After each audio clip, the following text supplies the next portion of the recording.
Hello po guys! Samahan niyo pa ako kumain ng bulalo dito po sa Bulalo Capital, Philippines.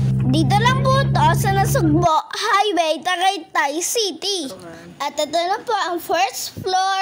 Maganda po ang ambience dyan at marami nakadisplay ng mga laruan.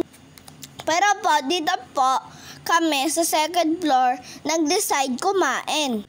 Tara, tingnan po natin. At ito po, mas magaganda po ang view dito. Kitang-kita po ang taan.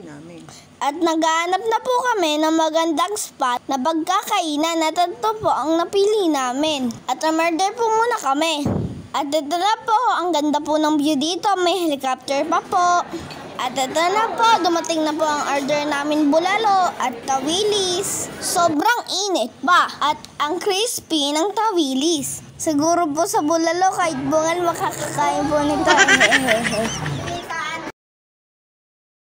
At ito na po ang mga prices niyan. Mas maganda po kung package ang kukunin nyo. Abangan nyo po ang next vlog ko dito sa Tagaytay. Yun lang po. Thanks for watching the video. See you in my next vlog. Bye, love po, mama.